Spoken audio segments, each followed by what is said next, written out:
حضرت جعفر جوفی فرماتے ہیں کہ امام محمد باقر علیہ السلام نے فرمایا کہ اپنی جگہ پر جم کر بیٹھ جاؤ اور ہاتھ پیروں کو حرکت مت دو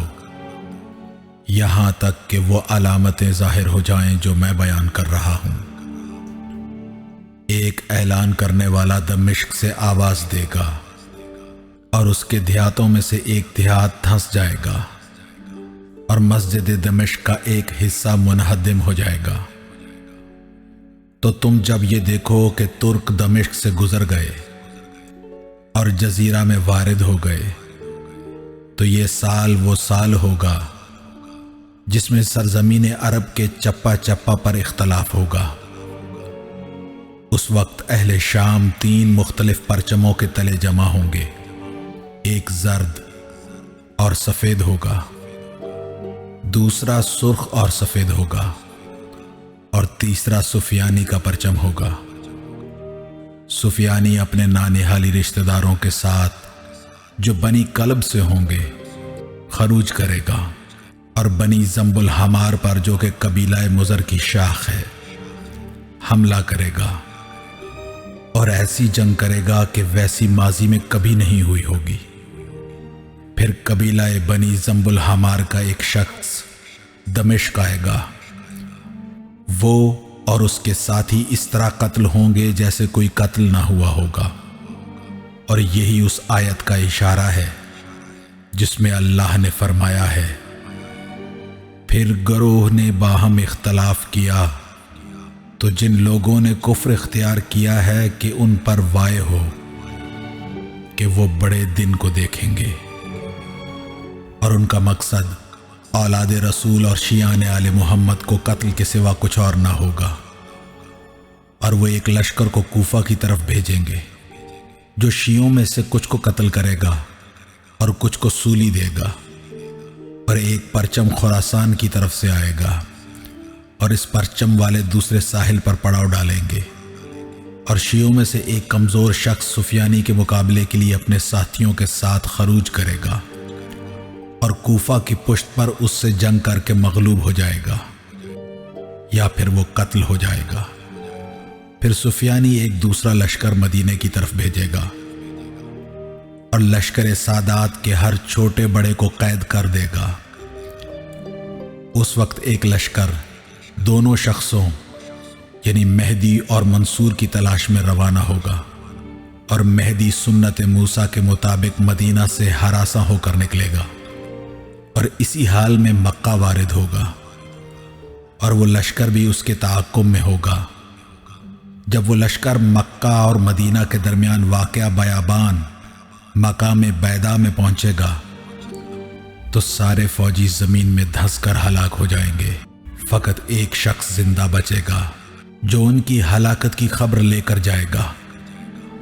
پھر امام مہدی رکن و مقام کے درمیان کھڑے ہو کر نماز پڑھیں گے اور اس کا وزیر اس کے ساتھ ہوگا۔ پھر وہ پلٹے گا اور لوگوں سے خطاب کرے گا کہ اے لوگو، ہم اللہ سے مدد چاہتے ہیں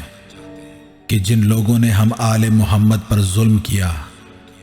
اور ہمارے حق کو چھین لیا، اللہ ہمیں ان پر کامیاب کرے۔ جو اللہ کے بارے میں کوئی بحث کرنا چاہتا ہے وہ آئے، اس لیے کہ میں اللہ کے نزدیک تر ہوں، اور جو آدم کے بارے میں گفتگو کرنا چاہتا ہے وہ آئے، اس لیے کہ میں سب کی نسبت آدم سے نزدیک تر ہوں، اور جو نوح کے بارے میں بحث کرنا چاہتا ہے وہ آئے، اس لیے کہ میں نوح سے نزدیک ہوں، اور جو ابراہیم میں بحث کرنا چاہتا ہے وہ آئے، اس لیے کہ میں ابراہیم کے نزدیک تر ہوں، اور جو محمد کے بارے میں بحث کرنا چاہتا ہے وہ آئے، اس لیے کہ میں سب کی نسبت محمد سے نزدیک تر ہوں، اور جو ہم سے انبیاء کے بارے میں بحث کرنا چاہتا ہے وہ آئے، اس لیے کہ ہم انبیاء کے نزدیک تر ہیں، اور جو کتاب خدا کے بارے میں ہم سے بحث کرنا چاہتا ہے وہ آئے، اس لیے کہ کتاب خدا سے سب سے زیادہ نزدیک ہم ہیں۔ ہم گواہی دیتے ہیں اور ہر مسلمان گواہی دے گا کہ ہم پر ظلم کیا گیا، ہمیں نکالا گیا اور ہم پر تعدی کی گئی، ہمیں ہمارے وطن سے اور ہمارے مال سے اور ہمارے گھروں سے بے دخل کیا گیا۔ آج ہم اللہ سے نصرت کے طلبگار ہیں اور ہر مسلمان سے مدد چاہتے ہیں۔ امام محمد باقر علیہ السلام فرماتے ہیں، خدا کی قسم اس وقت 313 اشخاص جن میں 50 عورتیں بھی شامل ہوں گی، یہ سب فصل خزاں کے لکاہائے ابر کی طرح غیر موسم حج میں مکے میں جمع ہو جائیں گے۔ یہ سب ایک دوسرے کے پیچھے آئیں گے۔ اسی کو پروردگار عالم نے فرمایا ہے، تم جہاں کہیں بھی ہو اللہ تم سب کو ایک جگہ جمع کر دے گا،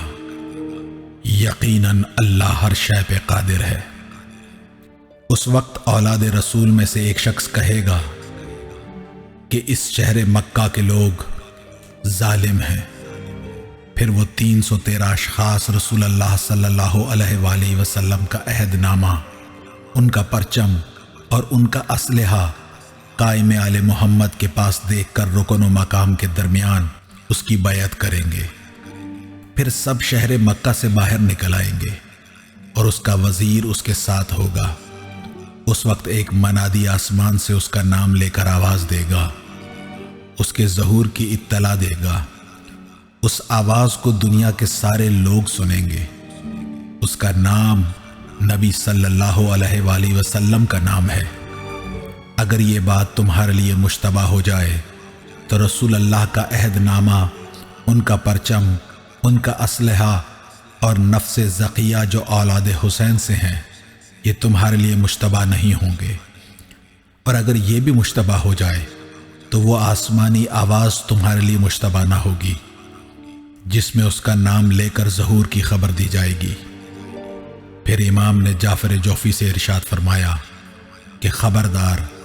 سادات میں سے معدود چند لوگ مدعی ہوں گے، ان کی طرف اعتنا نہ کرنا، اس لیے کہ محمد و علی کی حکومت ایک بار ہے اور ان کے غیروں کی حکومت بارہا ہے۔ لہٰذا گھر بیٹھو